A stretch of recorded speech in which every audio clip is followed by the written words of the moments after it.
The first substantial snowfall in 3 years had transformed St. Mary Mead into a scene worthy of a Victorian Christmas card, though Miss Jane Marple reflected, as she settled into her chair by the vicarage window, that such picturesque settings often concealed the most intricate human dramas. The annual Christmas fair sprawled across the village green, a cheerful chaos of red-cheeked children, steaming cocoa stalls, and the competing aromas of roasted chestnuts and Mrs. Dolly Bantry's famous mince pies. From her vantage point, Miss Marple could observe the snowman building competition that had become the fair's centerpiece. A dozen frosty figures dotted the green, ranging from the charmingly lopsided creations of the village children to the surprisingly artistic efforts of the local craft circle. The winter light, pale and crystalline, cast everything in sharp relief, making the scene appear almost theatrical in its clarity. The Reverend Leonard Clement moved among his parishioners with characteristic good humor, his breath forming small clouds as he dispensed mulled wine and gentle encouragement to the snowman builders. His wife Griselda, vivacious and perpetually in motion, coordinated the various stalls with the efficiency of a military commander, her fair hair escaping from beneath a bright red beret. Miss Marple's attention was drawn to the more intriguing participants. Mr. Raymond West, her nephew, had arrived unexpectedly that morning with his latest protégé, a sharp-featured young man named Adrian Thornfield, who claimed to be researching authentic village customs for a book on English folklore. The young man's eyes seemed to catalogue everything with an intensity that suggested motives beyond mere academic interest. Near the largest snowman, Mrs. Dolly Bantry held court with her usual theatrical flair, regaling a small audience with tales of Christmas fairs past. Among her listeners stood Colonel Arthur Bantry, patient as always with his wife's enthusiasms, and Dr. Haydock, the village physician, whose medical bag suggested he'd been called away from his rounds to judge the competition. More intriguingly, Miss Marple observed the newer residents who had integrated themselves into village life with varying degrees of success.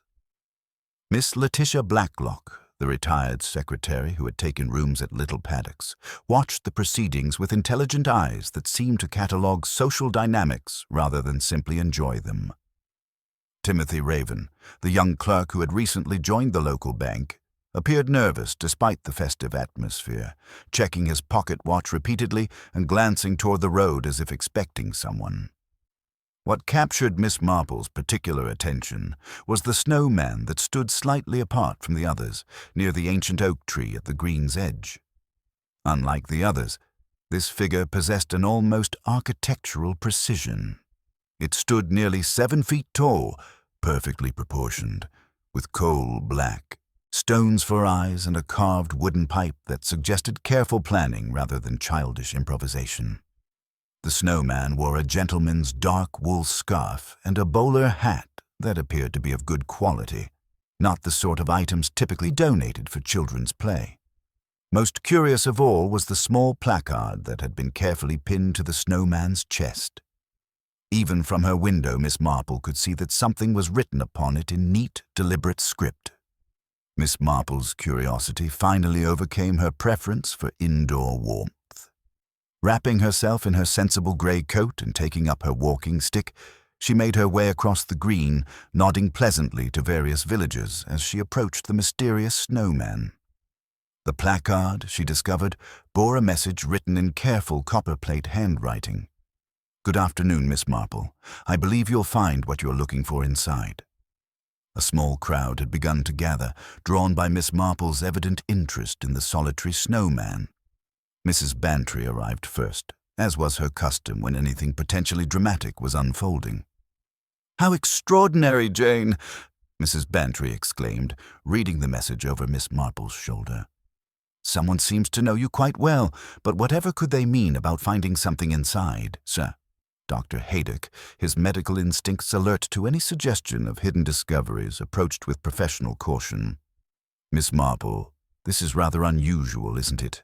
The construction appears quite solid, but there's something—" He paused, circling the snowman with growing concern. The proportions are wrong for solid snow. There appears to be something substantial at the center. Young Timothy Raven had gone quite pale. Perhaps we shouldn't disturb it, he suggested quickly. It might just be someone's idea of a joke. But Adrian Thornfield, the visiting researcher, was already examining the base of the snowman with scholarly intensity. "The snow here has been recently disturbed and then carefully smoothed," he observed. "And look at these." He pointed to several small, dark stains in the snow that Miss Marple's keen eyes had already noted. Dr. Haydock, with the authority of both his medical training and his role as competition judge, began carefully removing snow from the snowman's midsection. What he revealed sent a collective gasp through the gathered crowd. Embedded within the carefully constructed figure, preserved by the cold like some macabre museum display, was the body of Mr. Gerald Pemberton, the village's recently appointed bank manager. His face, though pale with cold, showed no obvious signs of violence, but his position within the snowman made it clear that his presence there was anything but accidental. Pinned to Mr. Pemberton's coat lapel was a second note, this one bearing a different message. Miss Marple will know why.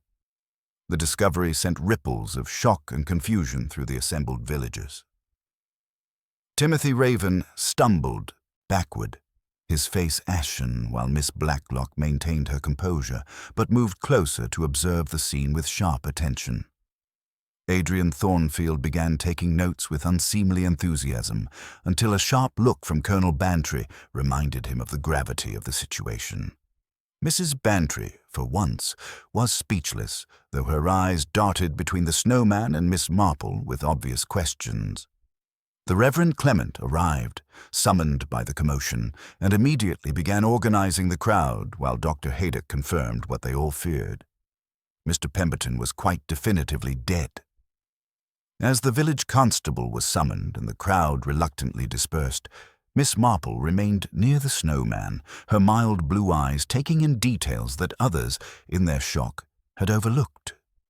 The handwriting on both notes was educated but disguised, the careful script of someone attempting to conceal their natural hand. The materials used were local. The paper came from the church bulletin supply, and the pins were the type used by the Women's Institute for their notices. Most significantly, the construction of the snowman itself told a story. The precision required to build around a human figure while maintaining structural integrity suggested both planning and physical strength. The killer had not acted in passion but with careful premeditation, and they possessed enough knowledge of the victim's habits to intercept him without raising alarm. The message addressing her directly suggested that the murderer not only knew of her reputation for solving mysteries, but actively sought her involvement. In Miss Marple's long experience, when criminals invited investigation, it usually meant they believed themselves clever enough to outwit any scrutiny. As she walked slowly back toward the vicarage, Miss Marple reflected that someone in their peaceful village had committed murder with considerable sophistication, and then issued her a direct challenge. The Christmas fair had provided perfect cover for the crime, with the entire village present to serve as both witnesses and suspects. The snowman, standing silent and accusatory in the gathering dusk, seemed to watch her departure with its coal-black eyes. Someone had indeed known her name, and they had used that knowledge to draw her into what promised to be a most intricate and dangerous game.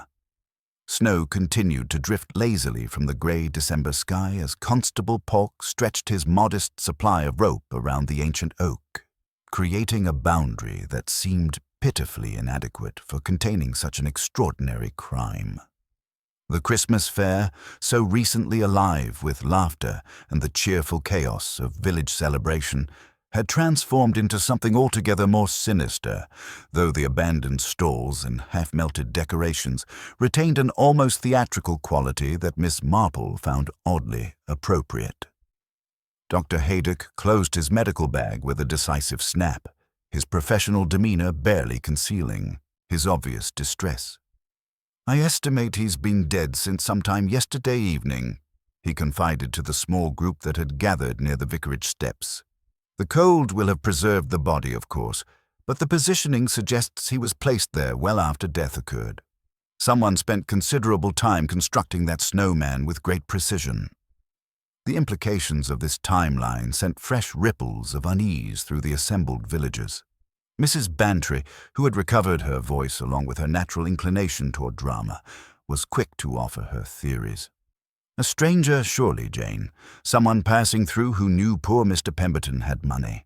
Bank managers are always targets for desperate people. But Colonel Bantry shook his head grimly. Takes local knowledge to pull off something like this, Dolly. Someone who knew the village routines, who could work through the night without raising suspicion. And the sheer audacity of it, hiding a body in plain sight at our Christmas fair.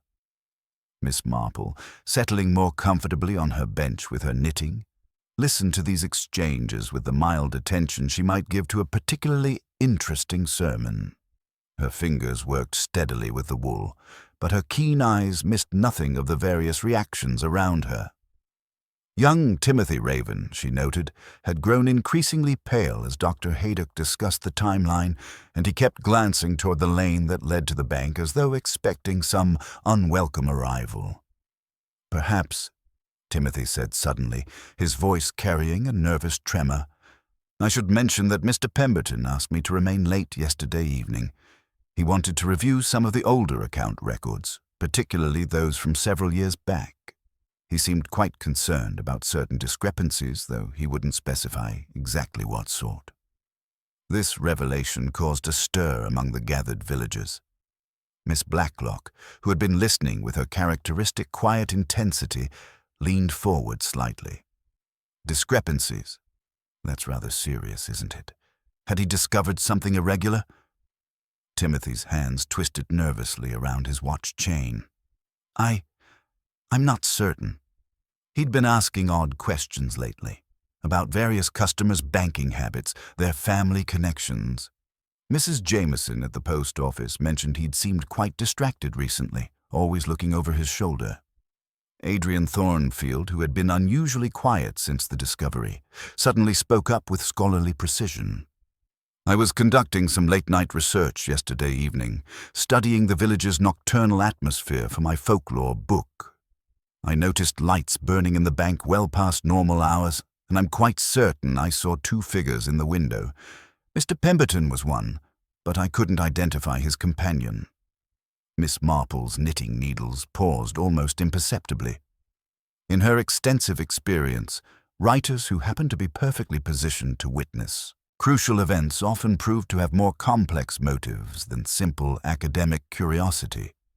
Moreover, the convenient nature of Mr. Thornfield's observations, combined with his rather vague credentials, suggested questions that would bear careful consideration.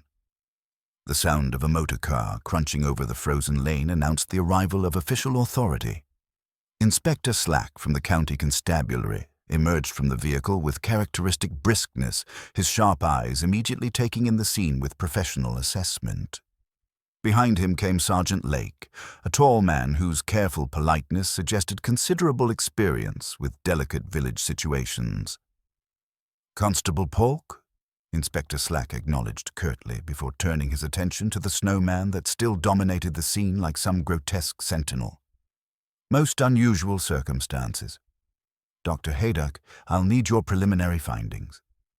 And I understand there were some rather peculiar messages involved. As the inspector began organizing formal statements, Miss Marple reflected on the curious collection of information that had emerged. A bank manager investigating financial irregularities, mysterious late-night meetings, and a killer confident enough to challenge her directly, the elements suggested a crime rooted in secrets that someone was desperately determined to protect. The abandoned Christmas fair decorations fluttered in the winter wind like forgotten prayers, and Miss Marple couldn't escape the feeling that the real performance was only just beginning.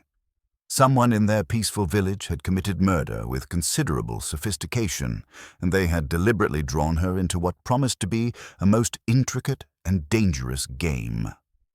Inspector Slack's methodical approach to questioning began immediately, with Sergeant Lake positioned strategically to observe reactions while taking notes. The drawing room of the vicarage, pressed into service as a temporary interview station, seemed to shrink under the weight of official scrutiny, though Miss Marple noted with interest how each villager's demeanor shifted subtly when faced with formal interrogation. Timothy Raven was summoned first, his nervousness now barely contained as he twisted his hat between trembling fingers. Under Inspector Slack's direct questioning, his earlier vague references to financial irregularities began to take more concrete shape. Mr. Pemberton had been reviewing older account records for several weeks, Timothy admitted, his voice barely above a whisper. He was particularly concerned about the Weatherby estate transactions from 3 years past. He'd asked me to pull the files on charitable endowments and trust distributions, especially those handled through our bank as executors. Specific irregularities. Slack pressed, his pen poised expectantly. Timothy consulted a small notebook with shaking hands. Unauthorized withdrawals, sir. Small amounts at first, but systematic, and there were signature discrepancies on several transfer documents. Mr. Pemberton said someone had been very clever, but that cleverness always leaves traces if you know where to look. This revelation sent a visible ripple through the assembled villagers. Mrs. Weatherby had been one of St. Mary Mead's most prominent residents, her substantial estate the subject of considerable speculation following her death. Miss Marple's knitting needles moved more deliberately as she processed this information, her memory cataloguing various conversations and observations from that period. Did Mr. Pemberton mention any names? Inspector Slack continued. Not directly, sir. But he'd been asking questions about various customers' banking habits, their family connections. Yesterday evening, he found something in the old ledgers that quite upset him. He made a note. I saw him write CA and the sum of £25, repeated several times. Then he asked me to stay late to help cross-reference certain charity account records with the vicarage collection books. Adrian Thornfield, when called upon next, maintained his scholarly composure while providing what seemed like remarkably detailed observations for someone claiming mere academic interest.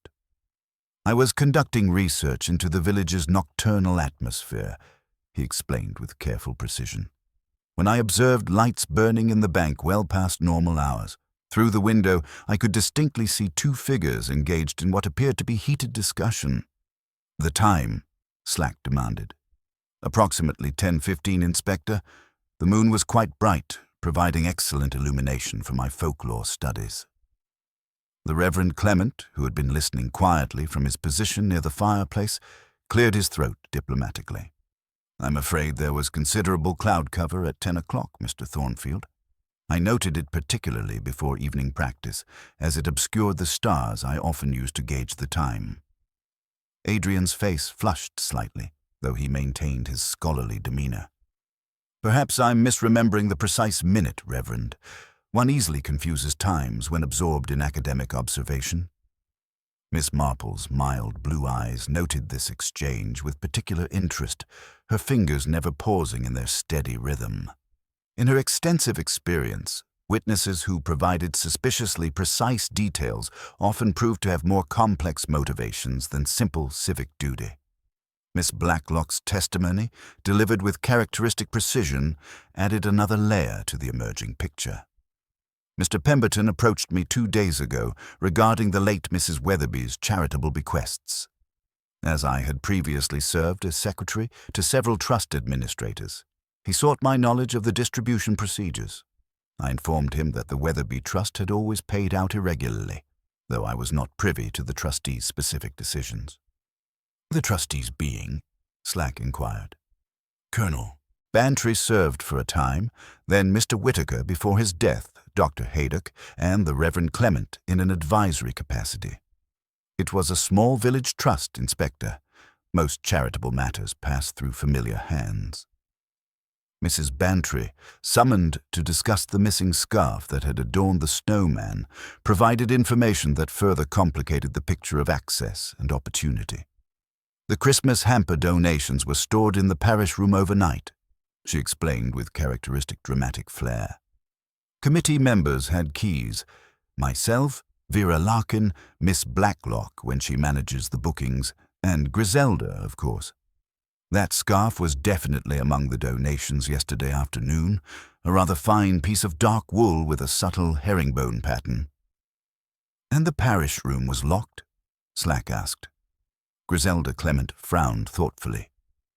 I believed so, though with so many people having access for various church activities, one can't be entirely certain.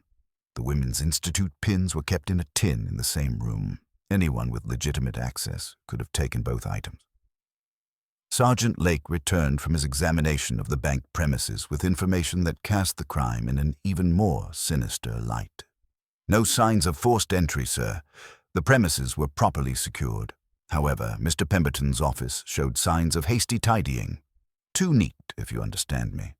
We found a torn corner of ruled paper in the wastebasket with the initials CA and what appears to be calculations involving £25. His notebook? Missing entirely, sir. But there were ink stains on the blotter, suggesting extensive recent writing. Miss Marple, observing these revelations with the mild attention she might give to a particularly interesting church service, reflected on the pattern that was beginning to emerge. Someone with access to both the parish room and detailed knowledge of the bank's procedures had been systematically embezzling from charitable trusts, using their position of respectability to cover their tracks. Mr. Pemberton's investigation had threatened to expose years of careful theft, providing a compelling motive for murder. The snow continued to fall outside the vicarage windows, gradually obscuring the scene of the crime, but Miss Marple knew that the most important evidence lay not in physical traces, but in the complex web of relationships, access, and opportunity that the investigation was slowly revealing. Someone in their peaceful village had committed murder with considerable sophistication, and they had deliberately challenged her to uncover their identity, a challenge she was beginning to find most intriguing indeed. As Inspector Slack concluded his initial round of questioning, the winter afternoon was drawing toward dusk, casting long shadows across the village green where the Snowman still stood sentinel over secrets that someone had killed to protect.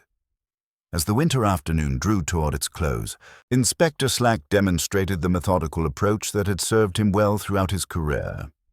Rather than allowing the investigation to fragment into village speculation, he organized his next steps with military precision, beginning with a thorough examination of the parish room where the missing items had originated. Mrs. Bantry led the small official party across the green, her keys jingling with an authority that came from years of managing village affairs. The parish room, when unlocked, revealed the organized chaos typical of community spaces during busy periods. Tables bore the detritus of recent preparations, paper scraps, ribbon ends, and the lingering scent of paste and coal dust that spoke of industrious evenings spent in charitable work. The charity hamper sat on a side table, its contents now appearing oddly diminished. Mrs. Bantry immediately identified the gap where the fine herringbone scarf had been carefully folded. "Here," she said decisively, pointing to an empty space among the remaining woolens. It was a particularly good piece. Too fine for a raffle, really, but the donor insisted it go to someone who needed warmth. Inspector Slack examined the Women's Institute pin tin with professional thoroughness, noting how easily accessible it would be to anyone with legitimate reason to enter the room. Sergeant Lake, meanwhile, had discovered the costume trunk in the back cupboard, where a conspicuous gap among the theatrical hats confirmed the theft of the bowler that had adorned the Snowman. The cupboard was locked, Griselda Clement confirmed, but several people have keys for various church activities. The village players stored items here after their autumn production. It was at this moment that Vera Larkin appeared in the doorway, her competent demeanor slightly flustered by the official attention focused on her domain. As parish secretary, she maintained meticulous records of all church activities, and her distress at the violation of her carefully organized space was evident. "Everything was properly secured when I left last evening," she assured Inspector Slack, her voice carrying the authority of someone accustomed to managing details. "I checked the hamper, the pin tin, everything. The room was locked at 9:20 precisely. Miss Marple, who had accompanied the group with her usual unobtrusive presence, noted the precision with which Vera recalled times and procedures. In her experience, people who were naturally methodical often noticed disruptions to established patterns more keenly than others might. Mr. Pemberton visited yesterday afternoon, Vera continued, consulting a small notebook. He requested the Christmas appeal figures from last year, the collection totals and distribution records. He seemed particularly interested in comparing our church collections with the bank's charitable account lodgements. This revelation sent a visible ripple through the assembled group. The Christmas appeal, CA, provided a concrete connection between the mysterious initials and legitimate church business, yet also opened troubling possibilities about the intersection between charitable donations and banking procedures. Inspector Slack's questioning grew more focused. These appeal figures, would they have shown discrepancies if someone had been redirecting funds? Vera's professional composure wavered slightly. Mr. Pemberton seemed concerned about certain patterns in the distributions. He asked specifically about monthly variations and whether our collection amounts corresponded properly to the charitable disbursements made through the bank. As the official examination concluded, Miss Marple lingered near the notice board, her mild attention apparently focused on the various parish announcements.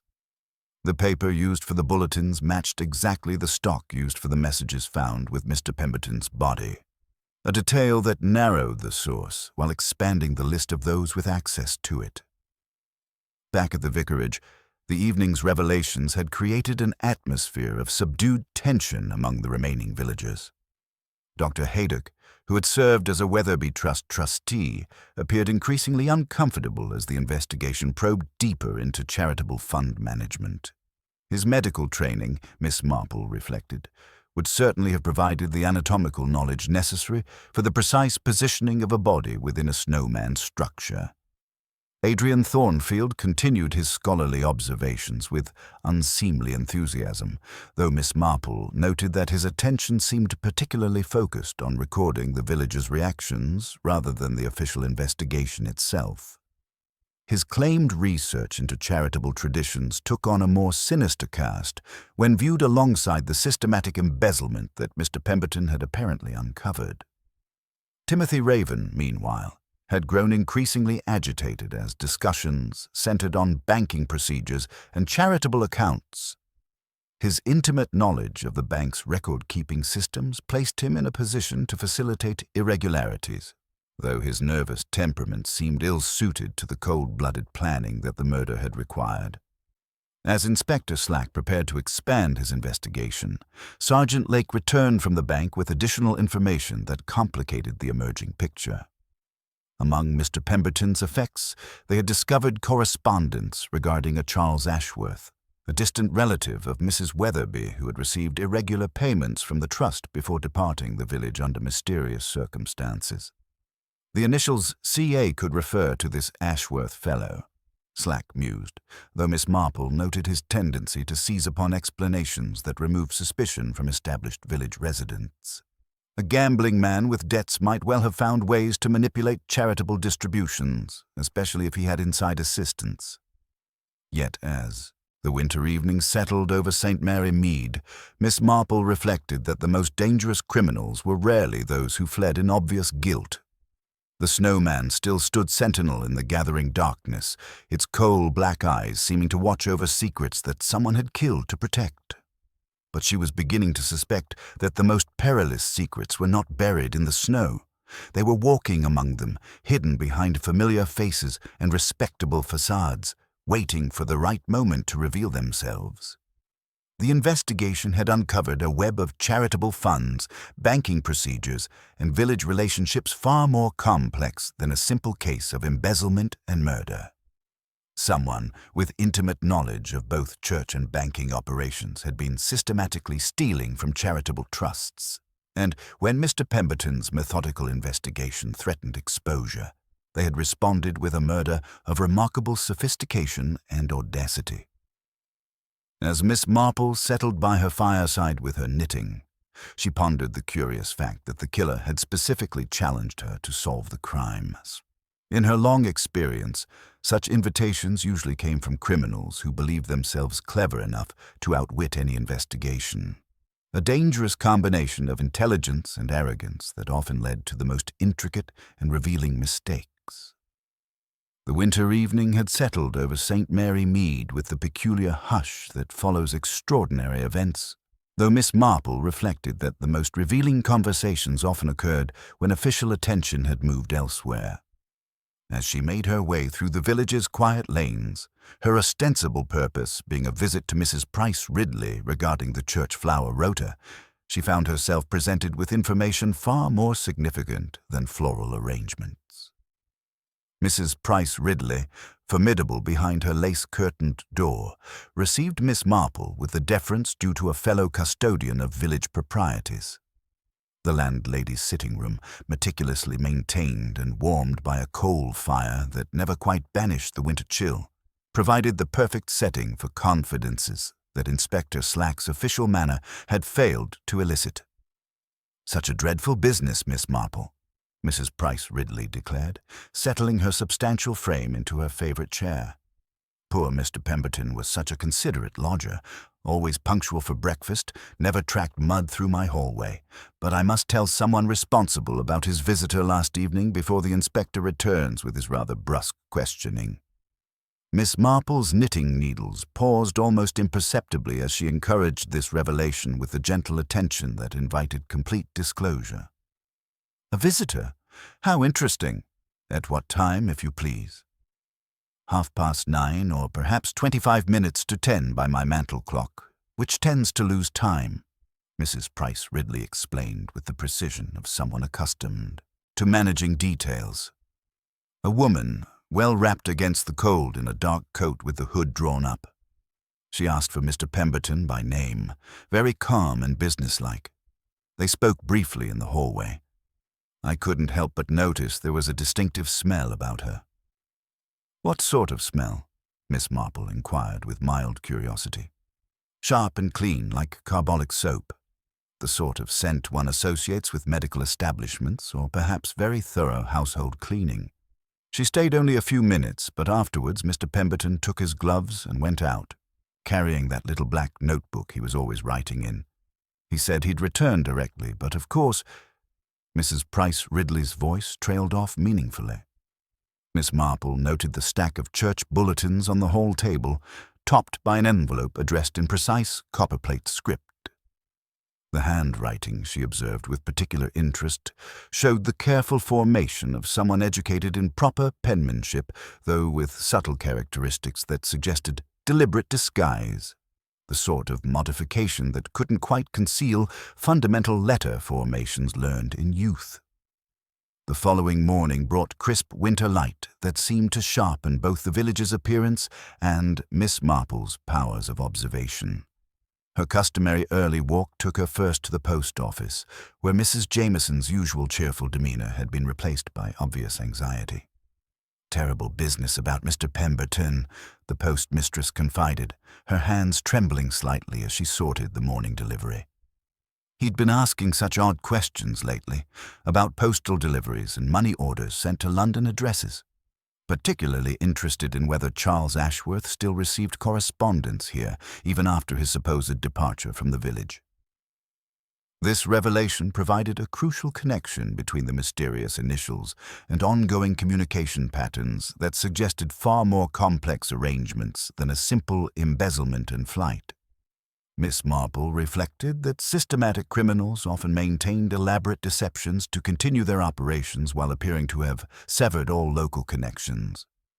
Her route past the bank revealed Timothy Raven through the window, his movements jerky with nervous energy as he attempted to manage normal business operations under the shadow of investigation. His repeated glances toward the street before handling certain files suggested either guilt or terror of discovery, though Miss Marple's experienced eye detected the genuine fear of someone caught in circumstances beyond their control rather than the calculated wariness of a primary conspirator. At Little Paddocks, Miss Blacklock could be observed through her sitting-room window, engaged in an intense telephone conversation that seemed to require considerable persuasion on her part. For someone who claimed only peripheral involvement in village affairs, she displayed remarkable urgency in what appeared to be damage control efforts, the sort of communication that suggested extensive networks and significant stakes. Inspector Slack, meanwhile, had begun focusing his investigation with characteristic determination on the most obvious suspects. His morning briefing with Sergeant Lake revealed a methodical approach that, while professionally sound, seemed to Miss Marple to be missing the crime's essential character. "Charles Ashworth remains our primary suspect," Slack declared with satisfaction. "The financial motive is clear, the initials match, and his mysterious departure provides perfect cover for returning undetected. We'll issue warrants and coordinate with London police to track his current whereabouts." "What about local accomplices, sir?" Sergeant Lake inquired diplomatically. "Timothy Raven bears watching. His knowledge of banking procedures and obvious nervousness suggest possible involvement. And this Thornfield fellow's story about folklore research doesn't ring true. Too convenient, his presence at exactly the right time and place." Miss Marple, observing these official deliberations from her position near the vicarage window, reflected on the fundamental difference between obvious suspects and sophisticated criminals. The murder's meticulous planning, the psychological challenge directed at her personally, and the careful timing all suggested someone with intimate knowledge of village routines and considerable confidence in their ability to manipulate official investigation. Adrian Thornfield's scholarly enthusiasm had taken on a more focused quality as he continued his interviews with various villagers, though his questions seemed more concerned with financial procedures than folkloric traditions. His academic credentials, Miss Marple noted, remained conveniently vague, and his intense interest in charitable fund management suggested motivations beyond mere research. Dr. Haydock, when encountered during her morning walk, appeared increasingly uncomfortable with the investigation's direction. His medical knowledge would certainly have provided the anatomical understanding necessary for the precise positioning of a body within a snowman structure, though his nervous manner seemed more consistent with someone harboring guilty knowledge than planning elaborate murder. As the morning progressed, Miss Marple found herself observing a village community under considerable strain, with various residents displaying behavior that suggested either complicity, fear, or desperate attempts to conceal dangerous secrets. The killer's direct challenge to her had created an atmosphere where everyone felt compelled to demonstrate innocence through actions that often increased rather than diminished suspicion. The handwriting analysis from the previous evening, combined with the morning's behavioral observations, began forming a pattern in Miss Marple's methodical mind. Someone with access to church supplies, knowledge of banking procedures, and the confidence to challenge her directly had committed murder with remarkable sophistication. The carbolic scent mentioned by Mrs. Price Ridley suggested either medical connections or obsessive cleanliness, characteristics that might prove crucial in identifying the perpetrator. As she settled by her fireside with her knitting, Miss Marple reflected that the investigation was approaching a critical juncture. Inspector Slack's focus on obvious suspects provided perfect cover for the real killer to continue their deception, but the accumulating evidence of systematic embezzlement and careful planning suggested that the truth, when revealed, would prove far more complex and disturbing than a simple case of financial desperation. The Snowman continued its silent vigil in the village green, but Miss Marple was beginning to suspect that the most dangerous secrets were not buried in the snow. They were walking among them, hidden behind familiar faces and respectable facades, waiting for the right moment to reveal themselves through the inevitable mistakes that even the most careful criminals eventually made. The crisp winter morning that followed brought developments that would fundamentally alter the investigation's direction, though Miss Marple reflected that the most significant revelations often emerged not from official inquiries, but from the careful observation of human behavior under stress.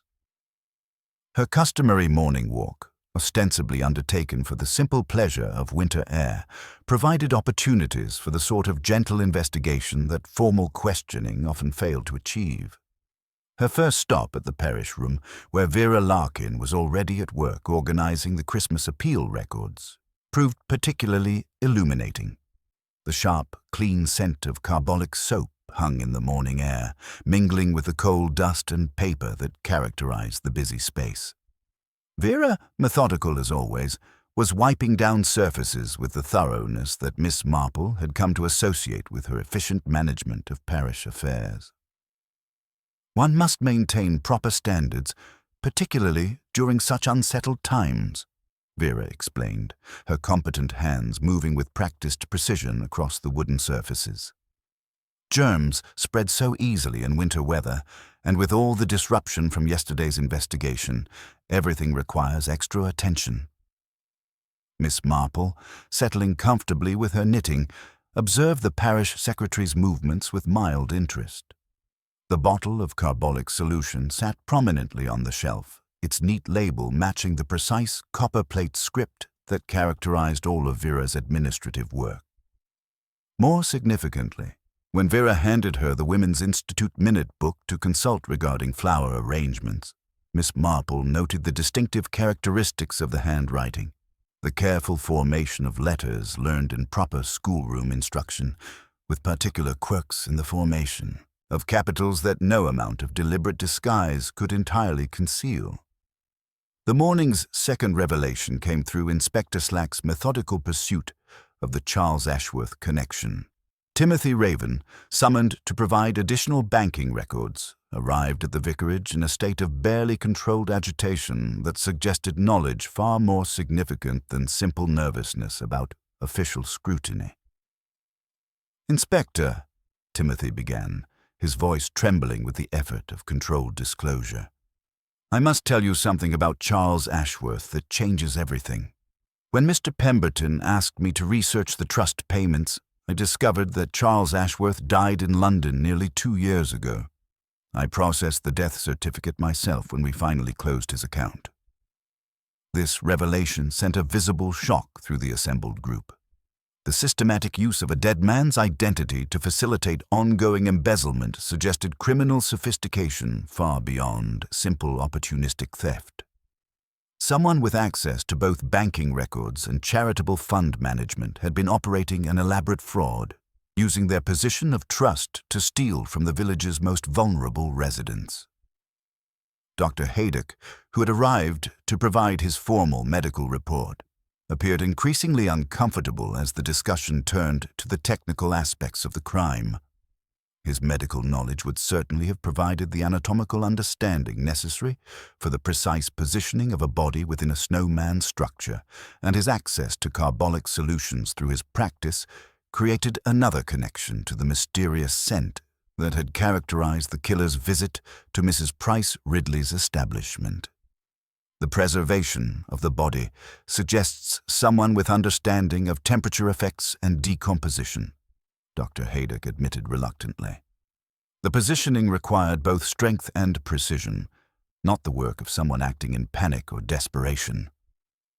Adrian Thornfield, whose scholarly enthusiasm had remained suspiciously consistent throughout the investigation, continued his detailed documentation of village reactions with an intensity that suggested motivations beyond mere academic interest. His questions, ostensibly focused on folkloric traditions, consistently returned to financial procedures and long-standing village relationships in ways that seemed designed to gather intelligence rather than conduct research. Miss Marple, observing these various revelations with her characteristic mild attention, began to perceive the outlines of a crime far more complex than simple embezzlement and murder. The killer's direct challenge to her, the elaborate construction of the snowman, and the systematic documentation of their activities all suggested someone who took dangerous pride in their intellectual superiority. As the morning progressed, she found herself reflecting on the curious fact that the most revealing evidence often came not from what people said, but from the small, unconscious habits that betrayed their true nature.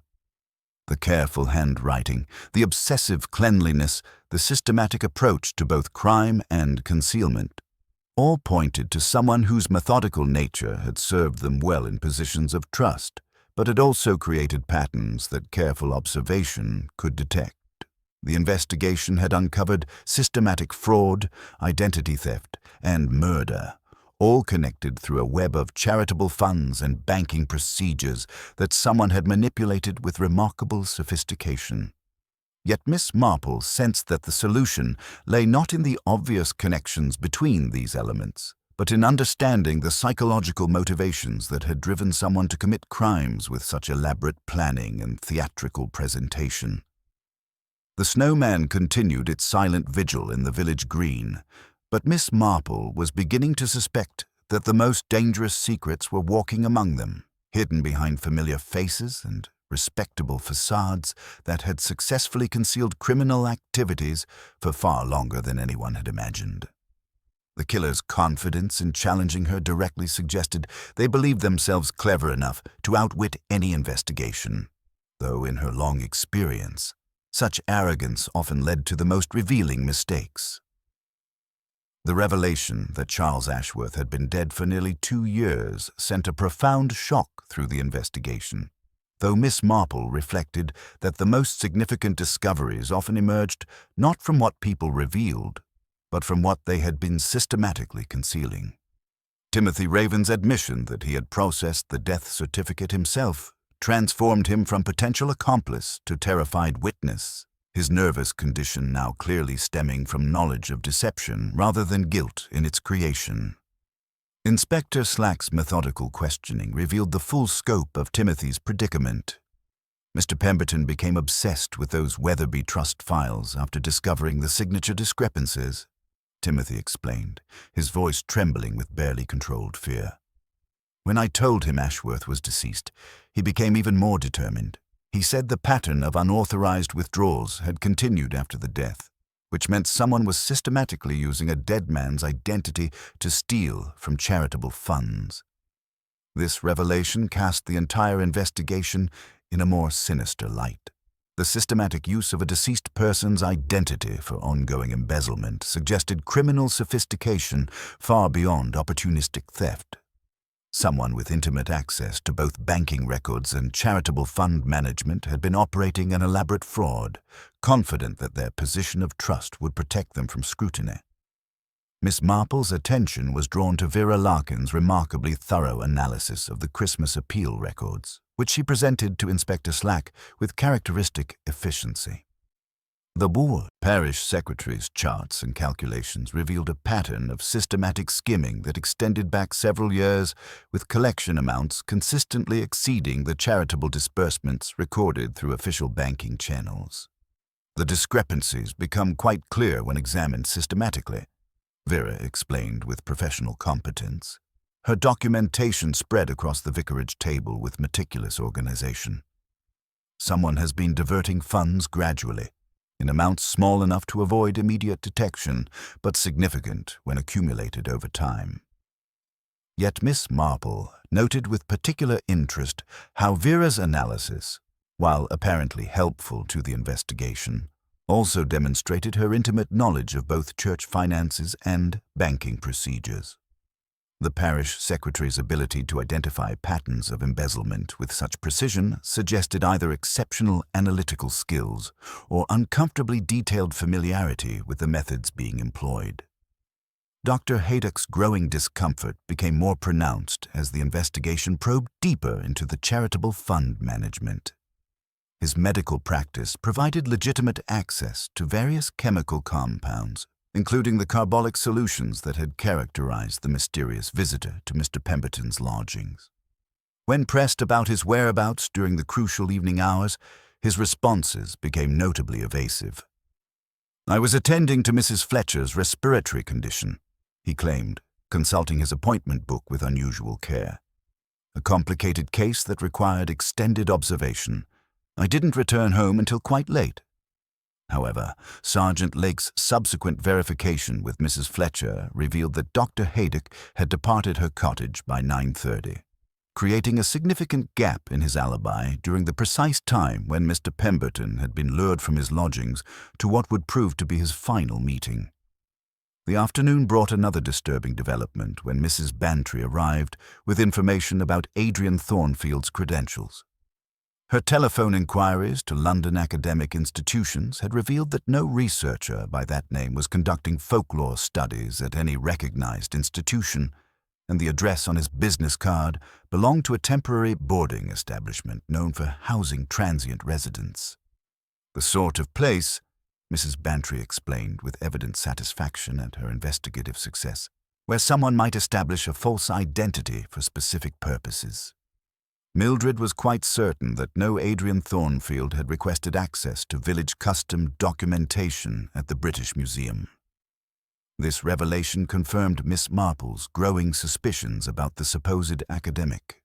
His presence at exactly the right moments to witness crucial events, combined with his systematic gathering of information about village financial procedures, suggested a connection to the crimes that extended far beyond coincidental timing.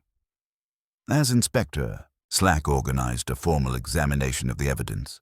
Miss Marple requested permission to study the notes that had been found with Mr. Pemberton's body and attached to the Snowman. The handwriting analysis revealed subtle but significant characteristics that no amount of deliberate disguise could entirely conceal. The careful formation of letters suggested proper schoolroom instruction, with particular quirks in capital letter formation that spoke of specific educational background. More significantly, she observed that the paper used for the second note showed signs of having been folded before writing, and at the edge of this fold was a tiny yellowish stain that her experienced eye identified as traces of adhesive glue. This was not simply church bulletin paper taken at random, but material that had been prepared, handled, and repurposed for the murderer's message, evidence of the meticulous planning that characterized every aspect of the crime. The carbolic scent that had marked the killer's visit to Mrs. Price Ridley's establishment took on new significance when considered alongside the systematic nature of the fraud and the precision of the murder's execution. Someone whose habits included obsessive cleanliness and methodical record-keeping had been systematically exploiting charitable funds while maintaining a facade of helpful cooperation. As the winter afternoon drew toward evening, Miss Marple reflected on the complex web of deception that the investigation had revealed. The crime involved identity theft, systematic financial fraud, and ultimately murder to prevent exposure, all executed with a level of sophistication that suggested someone who took dangerous pride in their intellectual superiority. The false identity of Adrian Thornfield added another layer to the deception, indicating either criminal partnership or someone operating multiple personas to facilitate their activities. His systematic documentation of village relationships and financial procedures revealed planning that extended far beyond the immediate murder. Most significantly, the killer's direct challenge to her suggested they believed their position in the village community provided perfect cover for their criminal activities. The most dangerous criminals, Miss Marple knew from long experience, were often those who hid behind facades of respectability while systematically exploiting the trust that community life required. The Snowman continued its silent vigil in the gathering dusk, its coal-black eyes seeming to watch over secrets that someone had killed to protect. But Miss Marple was beginning to understand that the most perilous secret was not buried in the snow. It was walking among them, hidden behind a mask of helpful efficiency, while systematically manipulating the investigation to conceal the truth. The killer had made one crucial error in challenging her directly. Such invitations to investigation usually came from criminals who believed themselves clever enough to control its direction, but Miss Marple had observed that such arrogance often led to the revealing mistakes that would ultimately expose even the most carefully constructed deceptions. The accumulating evidence pointed toward someone whose methodical nature had served them well in positions of trust, but had also created patterns that careful observation could detect and patient investigation would eventually unravel. The late afternoon brought developments that would fundamentally shift the investigation's trajectory, though Miss Marple reflected that the most significant revelations often emerged not from dramatic confrontations, but from the patient accumulation of small, telling details. The winter sun, weak though it was, had begun its work on the snowman that stood sentinel over the village green, and it was young Tommy Fletcher who first noticed the metallic glint emerging from the gradually softening base. Constable Pock's urgent summons brought Inspector Slack hurrying across the green, where the snowman's lower section had begun to slump and separate, revealing a carefully concealed cavity. Within this hollow space, protected from the elements by its frozen cocoon, lay a biscuit tin bearing the faded label "Parish Room, Spare Ribbons" in precise copperplate script. The tin's contents proved more illuminating than Inspector Slack had dared hope. Mr. Pemberton's missing notebook lay wrapped in waxed paper, its torn pages confirming the systematic pattern of unauthorized withdrawals marked CA at regular intervals. More significantly, the remaining pages contained marginal notations in pencil. Compare vicarage totals and Enquirer due wed. Alongside the notebook, a small bottle of gum tragacanth bore traces of the yellowish adhesive that Miss Marple had observed on the second message. The question, Inspector Slack mused, examining the evidence with professional satisfaction, is who had access to parish room supplies and the knowledge to construct such an elaborate hiding place. His answer came from an unexpected quarter. Adrian Thornfield emerged from the gathering dusk with the careful posture of a man expecting official scrutiny, his scholarly affectation replaced by something more direct and businesslike. "I believe I owe you an explanation," he said, producing a worn leather wallet. "Anthony Fielding, inquiry agent, retained by the trustees of a London charity. Mr. Pemberton contacted my firm after discovering discrepancies in the village disbursements that matched complaints from our clients. The credentials proved authentic, transforming the suspicious academic into a legitimate investigator whose presence explained rather than complicated the evening's events. Fielding's account of his arranged meeting with Mr. Pemberton, interrupted by the banker's mysterious visitor, provided crucial confirmation of the timeline while eliminating him as a suspect. Mr. Pemberton was expecting someone he described as very orderly, Fielding explained, his professional demeanor now undisguised. A woman who claimed she could provide figures to resolve the discrepancies. He instructed me to observe from a distance, not to interfere. I saw 2 figures in the bank window, then later noticed a woman passing with her hood up, carrying the distinct scent of carbolic. Dr. Haydock's increasingly defensive reactions to questions about his whereabouts during the crucial evening hours had focused Inspector Slack's attention, though Miss Marple observed that the medical man's nervousness seemed more consistent with someone harboring guilty knowledge than planning elaborate murder. His access to carbolic solutions and understanding of anatomy provided compelling circumstantial evidence, yet something in his manner suggested fear rather than calculation. The afternoon's most revealing development came through Miss Marple's seemingly casual visit to the parish room, where Vera Larkin maintained her characteristic efficiency despite the investigation's mounting pressure.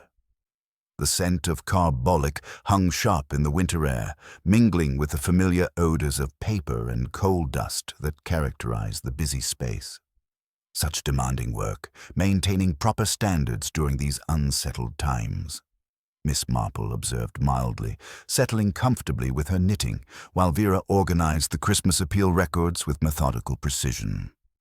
Vera's competent hands, Miss Marple noted, bore faint yellowish stains at the nail beds, the sort that resisted ordinary washing and suggested regular contact with adhesive compounds.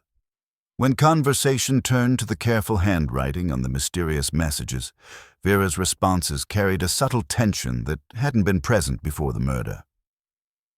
"One does one's best to maintain consistency," Vera replied when Miss Marple remarked on the educated penmanship, though her voice held a brittle quality that suggested careful control.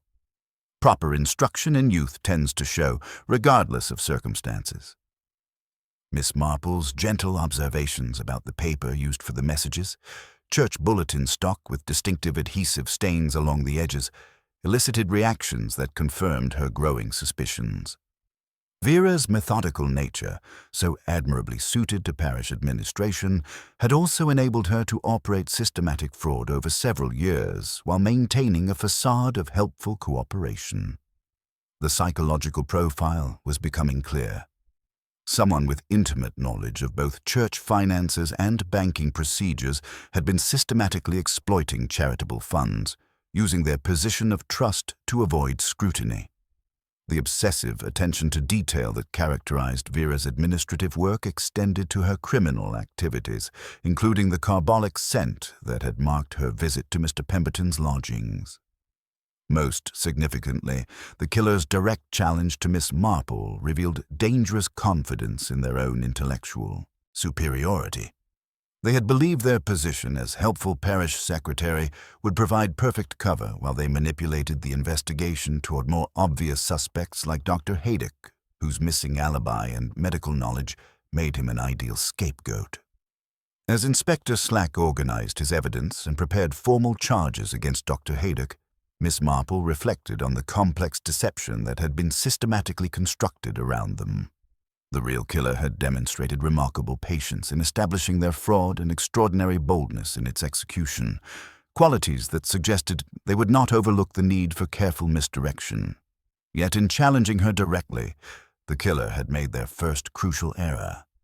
Such invitations to investigation usually came from criminals who believed themselves clever enough to control its direction, though Miss Marple's long experience had taught her that such arrogance often led to the revealing mistakes that would ultimately expose even the most carefully constructed deceptions. The Snowman, now visibly diminished by the day's weak sun, continued its vigil over secrets that someone had killed to protect. But Miss Marple understood that the most dangerous secret was walking among them, hidden behind a facade of helpful efficiency while systematically manipulating both evidence and official response. The time was approaching when careful observation and patient deduction would finally unmask a killer whose methodical nature had served them well in positions of trust, but had also created the patterns that would ultimately lead to their downfall. As evening settled over St. Mary Mead, the investigation stood poised on the edge of resolution, though Miss Marple knew that exposing a criminal of such sophistication would require the same careful planning and psychological insight that had characterized the crime itself. The final confrontation would demand not dramatic accusation, but the gentle, inexorable pressure of accumulated truth that no amount of careful preparation could ultimately withstand. The evening that followed Inspector Slack's growing confidence in Dr. Haydock's guilt provided Miss Marple with the perfect opportunity for what she recognized must be a carefully orchestrated psychological test. Her request to examine the parish room records one final time seemed perfectly reasonable, particularly when she mentioned discovering a small discrepancy in the flower fund calculations that required verification before the matter could be considered closed. Vera Larkin's immediate agreement to remain after hours for this purpose demonstrated the helpful efficiency that had served her so well throughout the investigation, though Miss Marple's experienced eye detected the subtle signs of tension beneath the parish secretary's characteristic composure. The winter evening had settled into the sort of penetrating cold that made indoor warmth particularly welcome, and the parish room, lit by a single lamp against the darkness, took on an almost theatrical quality that Miss Marple found oddly appropriate. "Such meticulous records," Miss Marple observed gently, settling into a chair with her knitting while Vera arranged the relevant documents with her usual precision. "One can see immediately how someone with your organizational skills would notice irregularities in financial patterns." Vera's response carried the practiced professionalism that had characterized all her interactions, though Miss Marple noted a brittle quality that had become more pronounced as the investigation progressed. "Attention to detail is essential in parish work, Miss Marple. People depend on proper stewardship of charitable funds." Miss Marple's needles worked steadily as she began her careful exploration.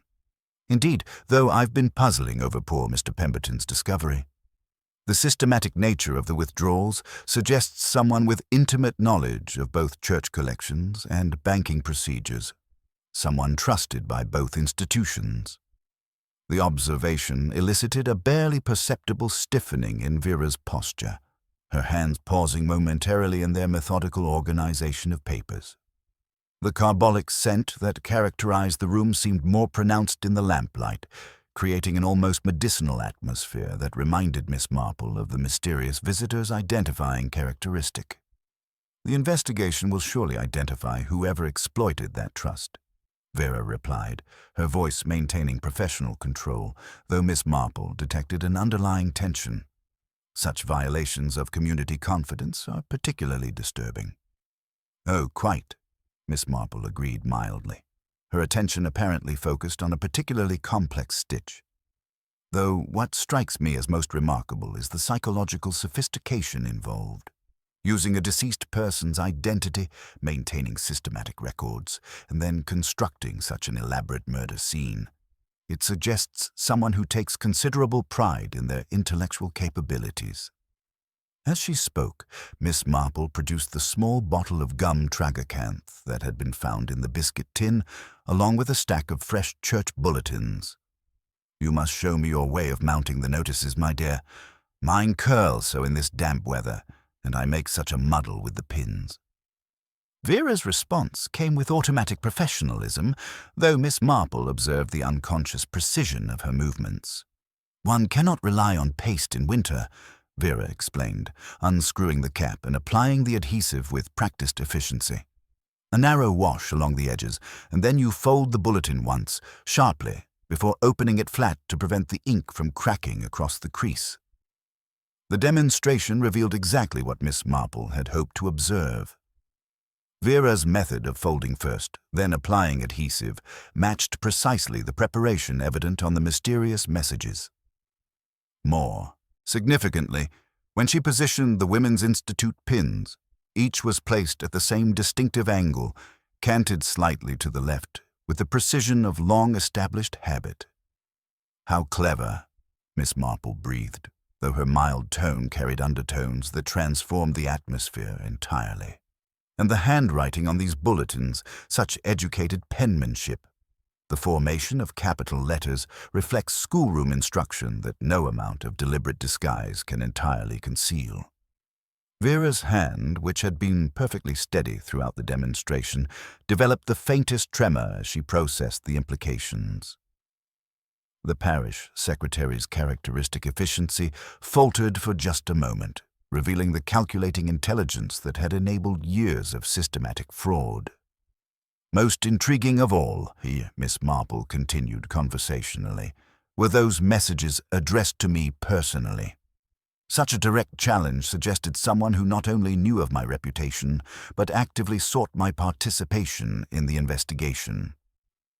The acknowledgement hung in the air between them, transforming what had appeared to be innocent conversation into something far more dangerous. Vera's laugh carried a quality of genuine amusement, though her eyes had taken on a hardness that spoke of intelligence finally revealed. "How perceptive of you to recognize the invitation for what it was, Miss Marple," Vera said, her facade of helpful cooperation beginning to slip. "Though I must admit, your reputation for gentle persistence proved even more formidable than I had anticipated." The admission confirmed Miss Marple's analysis, while simultaneously revealing the dangerous confidence that had led Vera to challenge her directly. The parish secretary's transformation demonstrated the remarkable control that had enabled systematic criminal activity over several years, though her willingness to acknowledge the psychological game suggested arrogance that might prove her ultimate downfall. The Charles Ashworth identity was particularly clever, Miss Marple observed, her needles continuing their steady rhythm despite the growing tension. Using a deceased person's banking details while maintaining the fiction of his continued residence, it required intimate knowledge of both church and banking procedures. "Quite straightforward, actually," Vera replied with professional pride, her careful mask now completely abandoned. Parish secretaries handled correspondence for various charitable purposes. Poor Charles provided such a convenient fiction, deceased but not officially recorded as such in our local systems. As Vera's true nature became fully apparent, Miss Marple realized that her successful provocation had placed her in considerable immediate danger. The killer who had demonstrated such sophisticated planning would not hesitate to eliminate the one person who had penetrated her elaborate deceptions. The parish room, isolated and dimly lit, provided perfect conditions for what Vera might well consider a necessary, final solution. Miss Marple's knitting needles maintained their steady rhythm, though her mild blue eyes had begun calculating distances and considering whether her walking stick might serve defensive purposes. The psychological game she had initiated was approaching its most dangerous phase, where Vera's revealed arrogance would lead either to complete confession or to desperate action designed to silence the only witness to her carefully constructed guilt. The winter wind rattled the parish room windows, and in the lamplight's flickering shadows, Miss Marple prepared for what promised to be the investigation's most perilous moment. Vera's transformation was complete now, her professional mask replaced by the calculating intelligence that had enabled years of systematic deception. The parish secretary's eyes held a dangerous gleam as she moved with deliberate casualness toward the door, effectively blocking Miss Marple's most direct route of escape while maintaining the conversational tone that had characterized their entire exchange. "You must understand, Miss Marple," Vera said, her voice carrying the satisfaction of someone finally able to demonstrate their intellectual superiority, "that I never intended mere theft. The charitable funds were being systematically mismanaged, irregular disbursements, poor supervision, wasteful applications. I simply provided better stewardship." Miss Marple's knitting needles continued their steady rhythm, though she was acutely aware that her successful provocation had placed her in immediate danger. So Charles Ashworth's death provided an opportunity for improvement. "Precisely," Vera replied with genuine pride. He had been receiving payments for gambling debts, hardly charitable purposes. When he died, the trustees continued disbursements without verification. I merely redirected those funds toward more practical applications, maintaining the fiction of his continued residence through careful correspondence management. The confession revealed the psychological framework that had enabled Vera's crimes, a genuine belief that her systematic theft represented superior administration rather than criminal activity. Her methodical nature, so admirably suited to parish work, had extended to criminal activities with the same obsessive attention to detail. "And Mr. Pemberton threatened your efficient system?" Miss Marple inquired gently, noting how Vera's positioning had effectively trapped her in the lamplight's circle.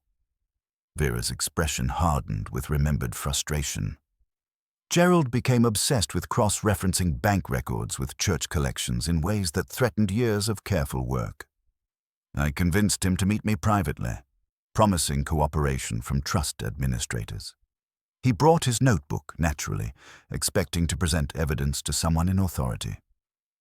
Instead, you provided him with tea," Miss Marple observed, her mild tone unchanged despite growing awareness of immediate peril. "Laced with laudanum, quite painless, really. The carbolic solution was necessary afterward to remove traces of the drug. The Snowman construction required considerable planning, but the Christmas fair provided perfect cover. I spent hours creating a structure that would maintain integrity while concealing evidence." As she spoke, Vera produced a small brown bottle from her administrative supplies, its medicinal scent confirming Miss Marple's fears about the intended resolution of their conversation. The parish secretary's willingness to reveal her methods demonstrated the dangerous arrogance that had led her to challenge the investigation directly. The psychological elements were particularly satisfying, Vera continued with genuine enthusiasm. The messages, The direct challenge to you, all designed to focus suspicion on obvious suspects like Dr. Haydock while I maintained my facade of helpful cooperation. Your reputation for gentle persistence made you the perfect investigator to misdirect. Miss Marple's needles paused almost imperceptibly, though I confess curiosity about one small detail. You mentioned Mrs. Price Ridley's clock losing time, yet you couldn't have known that unless you'd observed her household habits rather intimately. The observation struck with devastating precision. Vera's confident expression flickered as she processed this seemingly innocent comment that revealed knowledge she shouldn't possess, the sort of detailed local intelligence that only systematic observation could provide. Most revealing of all, Miss Marple continued conversationally, were the unconscious habits, the distinctive way you fold paper before applying adhesive, the specific angle of your pins, the formation of capital letters that no amount of disguise could entirely conceal. Such small things, but they speak so clearly to those who observe rather than merely look. Vera's laugh carried genuine amusement despite the growing menace of her situation. How perceptive. I did hope you would see the invitation for what it was. One grows tired of being unseen, of having one's efficiency taken for granted while others receive credit for lesser accomplishments. The admission revealed the psychological core that had driven systematic crime, not mere greed, but a dangerous need for recognition that had ultimately led to her downfall. As Vera's hand moved toward the brown bottle, Miss Marple heard the soft sound she had been hoping for, the careful whisper of footsteps in the outer passage. The door opened with quiet authority, revealing Inspector Slack's grim face, followed by Sergeant Lake and Anthony Fielding, whose scholarly disguise had finally been abandoned. Behind them, Griselda Clement's concerned expression confirmed that Miss Marple's earlier arrangements had been properly understood. "Miss Marple," Inspector Slack said with obvious relief, "are you quite well?" Vera's hand moved away from the bottle, her dangerous moment passing into resigned acceptance. The game she had orchestrated with such elaborate planning had finally reached its inevitable conclusion, though not in the manner she had intended. "Perfectly well, Inspector," Miss Marple replied serenely, her knitting resuming its gentle rhythm. "Mrs. Larkin and I were just discussing the importance of attention to detail in both administrative work and, regrettably, in certain theatrical presentations that sometimes require official attention." The arrest of Vera Larkin proceeded with the quiet dignity that characterized all official business in St. Mary Mead, though Miss Marple reflected that even the most methodical criminals eventually succumb to the weight of accumulated evidence. As Inspector Slack formally cautioned her, Vera maintained the professional composure that had served her so well throughout years of systematic deception, though her eyes held the dangerous gleam of someone finally able to demonstrate their intellectual accomplishments. "It was an elegant plan, wouldn't you agree, Miss Marple?" Vera said, her voice carrying genuine satisfaction, even as Sergeant Lake secured the brown bottle that had represented her final, desperate solution.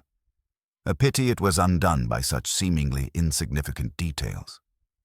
"Not insignificant at all, my dear," Miss Marple replied gently, settling her knitting with characteristic precision. "Human nature reveals itself through the smallest habits, the way one folds paper, the angle of a pin, the formation of letters learned in childhood. Your methodical nature, so admirable in its proper place, created the very patterns that led us to you." As the village gathered in the vicarage drawing room for what had become an inevitable reckoning, Miss Marple began her careful unraveling of the crime's complex threads. The winter evening had settled around them with particular weight, as if the very air required cleansing after such systematic violation of trust. "The crime began," she explained with her characteristic gentleness, "not with murder, but with a gradual erosion of moral boundaries disguised as administrative efficiency. Vera discovered that Charles Ashworth, a recipient of Weatherby Trust funds, had died nearly 2 years ago, yet payments continued due to irregular trustee oversight. Rather than reporting this oversight, she saw an opportunity for what she considered superior stewardship. Her mild blue eyes encompassed the assembled villagers as she continued. Parish secretaries occupy positions of unique trust. They handle correspondence, manage financial records, coordinate between institutions. Vera used these legitimate responsibilities to maintain the fiction of Ashworth's continued residence while systematically diverting charitable funds. The initials CA that so puzzled Mr. Pemberton referred not only to Charles Ashworth, but to the Christmas appeal itself, the very source of the funds being stolen. Timothy Raven, no longer a suspect but deeply shaken by his unwitting involvement, provided confirmation of the banking procedures that Vera had exploited. Dr. Haydock, visibly relieved by his exoneration but troubled by his proximity to serious accusation, listened with the careful attention of someone who had glimpsed the precipice of false conviction. When Mr. Pemberton's methodical investigation threatened to expose years of careful theft, Vera responded with remarkable calculation. Miss Marple continued. She arranged to meet him privately, promising cooperation from trust administrators. The carbolic scent that Mrs. Price Ridley noticed on her mysterious visitor came from this very parish room, where Vera maintained her obsessive standards of cleanliness. The laudanum was administered in tea during their meeting at the bank, painless but effective. The subsequent construction of the Snowman required not only physical strength, but anatomical knowledge to position the body properly while maintaining structural integrity. The Christmas fair provided perfect cover, with the entire village present to serve as both witnesses and potential suspects. Anthony Fielding, his true identity as an inquiry agent now revealed, corroborated the timeline and his observations of the mysterious hooded figure. The systematic nature of the fraud had attracted attention from London charities, he explained. Mr. Pemberton's contact with our firm represented the beginning of formal investigation that Mrs. Larkin could not allow to proceed. Vera's confession, delivered with the same professional precision that had characterized her administrative work, revealed the psychological framework that had enabled systematic criminal activity. I never intended mere theft, she insisted with genuine conviction. The funds were being mismanaged, irregular disbursements, poor supervision, wasteful applications. I provided better stewardship while maintaining complete records of all transactions. The revelation sent profound ripples through the village community.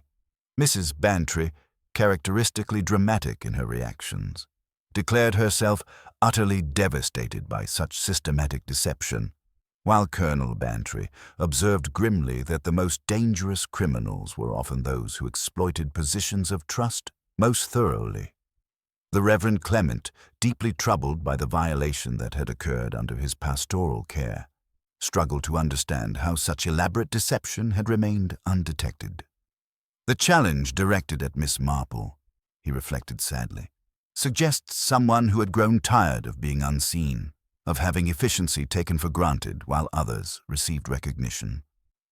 Dr. Haydock's relief at his exoneration was tempered by genuine distress at how close he had come to serious accusation. Your careful discrimination between obvious suspects and sophisticated criminals, he told Miss Marple gratefully, prevented a terrible miscarriage of justice. As winter gradually released its grip on St. Mary Mead, the village began the delicate process of healing from systematic betrayal. The Snowman, reduced by thaw to a modest pile of grey slush, no longer dominated the green with its accusatory presence, though the ancient oak seemed to stand as permanent reminder of how ordinary settings could conceal extraordinary crimes. Mrs. Price Ridley expressed particular satisfaction that her observations about the carbolic scent had proved crucial to the investigation. One notices such details when maintaining proper standards, she declared with obvious pride, though her confidence in evaluating lodgers had been permanently shaken. The Christmas fair decorations were quietly removed, though Miss Marple noted that the season's spirit of generosity would require careful rebuilding. Trust, once systematically violated, demanded patient restoration through countless small acts of renewed faith in community bonds. Settling by her fireside with her knitting as normal village rhythms gradually resumed, Miss Marple reflected on the complex psychology that had driven Vera to such elaborate criminal activity. The systematic nature of both the fraud and its concealment revealed intelligence that, properly directed, might have achieved the recognition Vera desperately sought through legitimate means. The killer's direct challenge to her had demonstrated dangerous confidence in intellectual superiority, though such arrogance had ultimately led to the revealing mistakes that exposed even the most carefully constructed deceptions. Vera's methodical nature, so admirably suited to administrative work, had also created the patterns that patient observation could detect, and careful investigation would inevitably unravel. As she worked her needles in their steady rhythm, Miss Marple pondered the curious fact that evil in villages was rarely spectacular. It was tidy, efficient, and certain of its own virtue, until, like snow in a thaw, it revealed the shape of what it had tried to hide. The most dangerous secrets, she knew from long experience, were often those hidden behind familiar faces and respectable facades, waiting for the right combination of pressure and observation to reveal themselves through the inevitable mistakes that even the most careful criminals eventually made. The village slept peacefully that night, secure in the knowledge that justice had been served, though the memory of how trust could be systematically exploited would serve as permanent reminder of the complexity that could lurk beneath the most peaceful surfaces. St. Mary Mead would continue its gentle existence, perhaps with deeper understanding of how community bonds, once strained, required careful tending to restore their essential strength. The Snowman who had known her name was gone, melted into memory, but Miss Marple reflected that the real mystery had never been buried in the snow. It had been walking among them all along, hidden behind the mask of helpful efficiency that made systematic deception possible. The case had provided a particularly intricate example of how methodical observation could penetrate even the most carefully constructed facades, revealing the dangerous intelligence that had enabled both remarkable administrative competence and sophisticated criminal activity. As winter finally released its grip and spring began its tentative return to St. Mary Mead, Miss Marple knew that the village would heal, as communities always did, through the patient accumulation of small kindnesses and renewed trust. The Christmas season would return to its proper spirit of generosity, though perhaps with deeper appreciation for the vigilance that community life required to protect its most vulnerable members from those who would exploit charitable impulses for personal gain.